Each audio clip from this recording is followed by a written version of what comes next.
Bismillahirrahmanirrahim. Today we are going to talk about plagiarism. This topic is very important for the school level student, for the college level student, as well as for the university and as well as for the researcher to know about plagiarism, what plagiarism is. In this lecture we will discuss what plagiarism is, what its type and what is the consequences of plagiarism. ठीक है, तो plagiarism की definition की तरफ आते हैं कि plagiarism basically क्या है.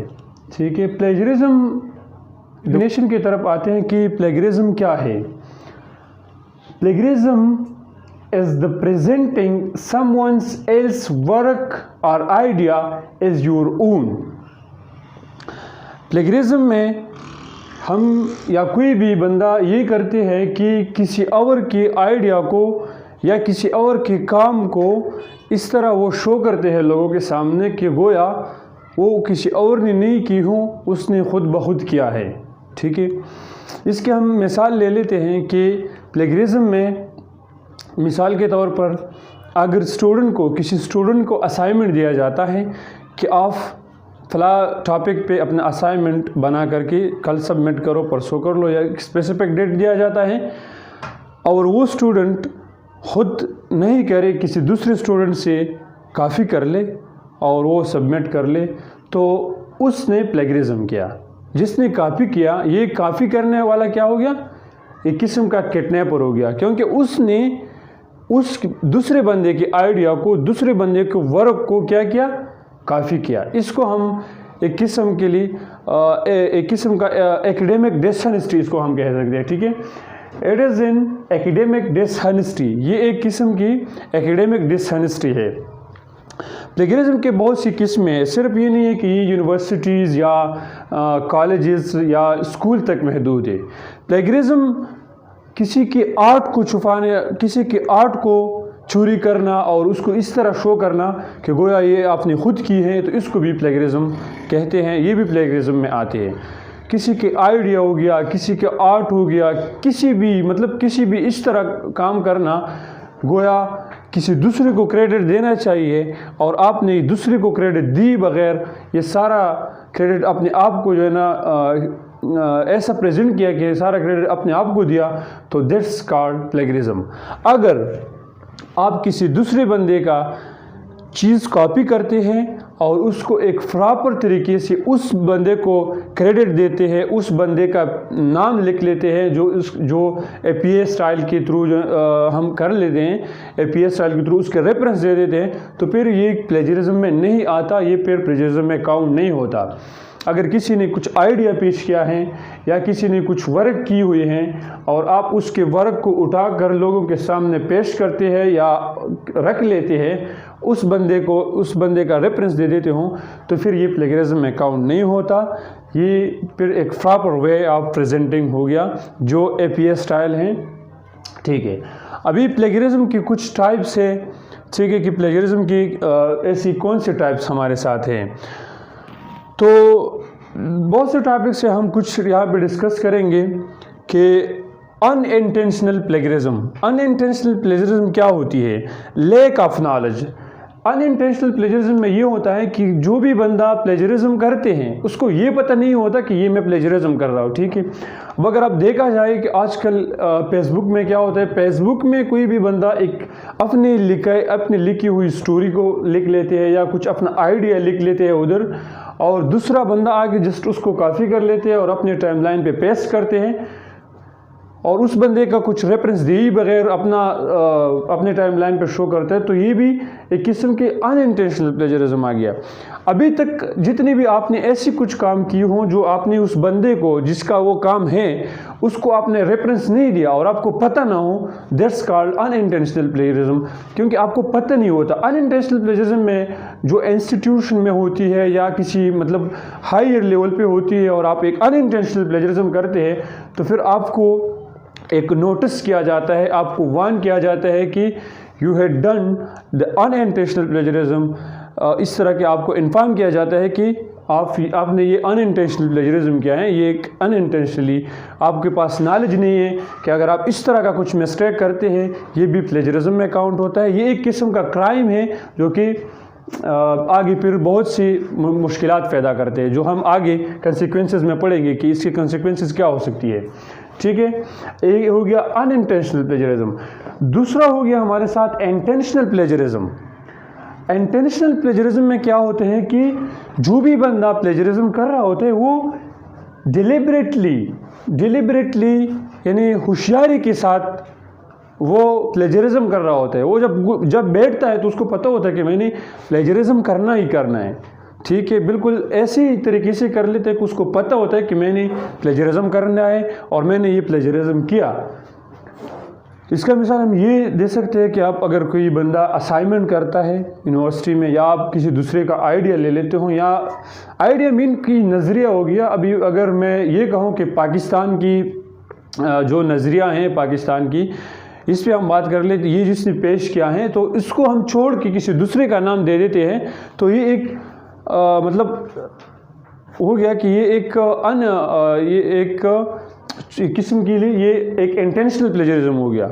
उसको जानबूझ के छोड़ लेते हैं तो अनइंटेंशनल प्लेजरिज्म में ये आता है। ठीक है, सॉरी, इंटेंशनल प्लेजरिज्म में आता है। इंटेंशनल प्लेजरिज्म में हमें ये पता होता है कि हम फला बंदे को जो क्रेडिट देना चाहिए हम नहीं दे रहे, बिल्कुल जानबूझ के हम उसको क्रेडिट नहीं देते इंटेंशनल प्लेजरिज्म में, जो अनइंटेंशनल के अपोजिट है। अनइंटेंशनल में हमें पता नहीं होता, इंटेंशनल में हमें पता होता है कि ये जो क्रेडिट है ये फला बंदे का हक है जो हमने छीन लिया, इसमें ये होता है। ठीक है, तीसरा हमारे साथ आता है क्लूजनल प्लेजरिज्म। क्लूजनल प्लेजरिज्म में क्या होता है कि क्लूजनल प्लेजरिज्म में जो प्लेजरिस्ट होता है, जो भी बंदा प्लेजरिज्म करता है उसको प्लेजरिस्ट कहा जाता है।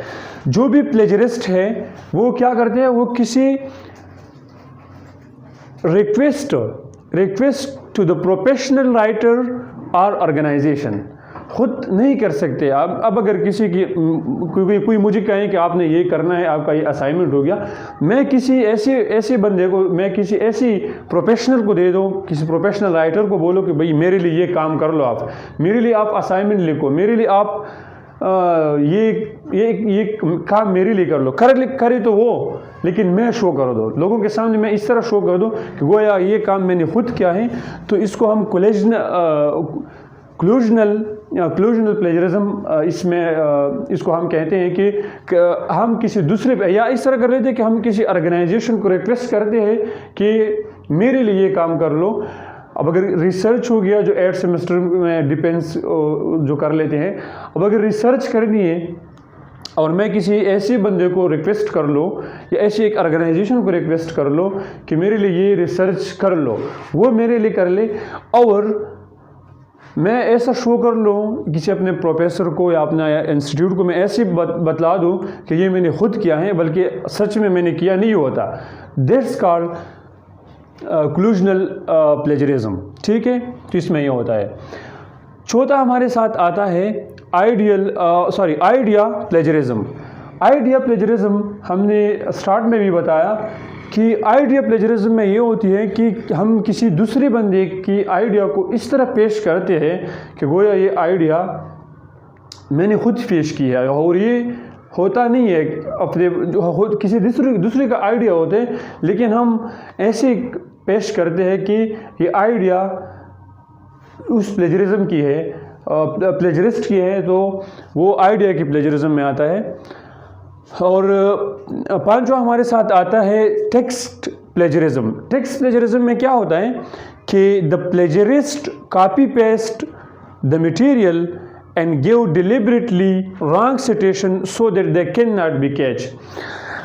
ये टेक्स्ट प्लेजरिज्म में ये होता है कि जो प्लेजरिस्ट होता है वो कॉपी पेस्ट कर लेते हैं, इधर से कॉपी किया, उधर से कॉपी किया, इधर उधर से कॉपी करके अपना काम करता नहीं है, कॉपी कर लेते हैं और वो पेस्ट कर लेते हैं, कॉपी कर लेते हैं पेस्ट कर लेते हैं। किसी दूसरे का वर्क होता है जो कि उस दूसरे को ये क्रेडिट देना चाहिए कि भाई ये जो काम है, ये जो आपके सामने रख रहा हूँ, ये मेरा अपना नहीं है, ये किसी फला आदमी की है या किसी और की है।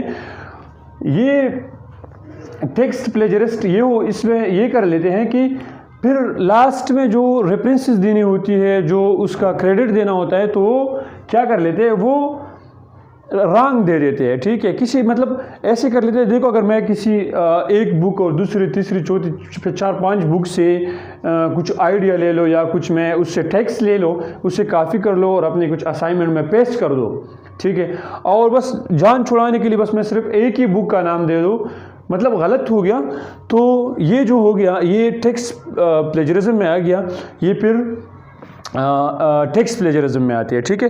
अब हम आते हैं इसकी कंसिक्वेंसेस की तरफ कि प्लेजरिज्म जो कर लेते हैं, जो बंदा जो प्लेजरिस्ट होता है, उसके कंसिक्वेंसेस क्या हो सकती है, ठीक है। तो इसके कंसिक्वेंसेस बहुत यानी संजीदा, जो मतलब हम कह सकते हैं कि इसके बहुत संजीदा कंसिक्वेंसेस हो सकती है। अब अगर कोई स्टूडेंट है, ठीक है, और वो कॉलेज में कर लेता है कोई असाइनमेंट की बेस पे, तो वो इवन उसको वार्निंग दिया जाता है, उसको कई दिनों तक कॉलेज से रिस्ट्रिकेट किया जा सकता है। अब अगर यूनिवर्सिटी में कर लेते हैं तो वो इसका भी यही सीन हो सकता है, इवन दो कि बिल्कुल परमानेंटली वो स्टूडेंट यूनिवर्सिटी से, कॉलेज से, किसी भी यूनिवर्सिटी से, किसी भी एजुकेशनल इंस्टीट्यूट से परमानेंटली इस प्लेजरिज्म की बेस्ड पे रिस्ट्रिकेट भी किया जा सकता है, बिल्कुल ख़त्म, बिल्कुल निकाला भी जा सकता है, ठीक है, ठीक है। अब अगर कोई टीचर कर लेता है प्लेजरिज्म, टीचर्स की भी हो सकती है, कुछ आइडिया छुपा लेता है या कोई और भी इस तरह बुक लिख लेते हैं, ठीक है, और किसी दूसरे का आइडिया लेके उसमें कर लेता है। अगर कोई टीचर कर लेता है और अगर कोई गवर्नमेंट इंस्टीट्यूट में है तो उसकी प्रमोशन रुक सकती है, उसकी सैलरी रुक सकती है, इवन दो कि उसको रिस्ट्रिकेट भी किया जा सकता है। प्लेजरिज्म में एक प्लेजरिस्ट को जेल भी मतलब हो सकती है कि आप अगर कि प्रॉपर तरीके से केस कर लेते हैं और आप उस केस को फिर उस बंदे के ख़िलाफ़ कर लेते हैं कि भाई ये जो मेरा आइडिया है ये उसने काफ़ी किया है या उसने मेरा ये चीज़ चोरी किया है, जो क्रेडिट मुझे देना चाहिए था वो उसने ले लिया, और आप उसमें उसको प्रूव कर सकते हैं तो उसको जेल भी हो सकता है। तो प्लेजरिज्म में हम अगर दूसरी बात कर ले तो ब्रॉड एक टर्म है प्लेजरिज्म, इसमें बहुत से किस्में आ सकती है, बट हमने यहाँ पे 4 जिक्र किया और इसके जो कंसिक्वेंसेस है उसको भी जिक्र किया कि इसमें हमारे साथ क्या क्या हो सकती है। कोई भी अगर किसी दूसरे बंदे का बुक जो है ना बुक अगर उसने प्रिंट की है और उसको जो है ना गलत तरीके से अपने छोटे छोटे खुद कमाने की कोशिश में इस तरह प्रिंट कर ले, एक कॉपी कर ले कि मतलब उसका पेज ख़राब कर ले या कुछ उसको रेफरेंस उसकी रेफरेंस की बताई बगैर वो कर ले, तो उसको हम प्लेजरिज्म में आता है और उसकी भी कंसिक्वेंसेस हो सकती है।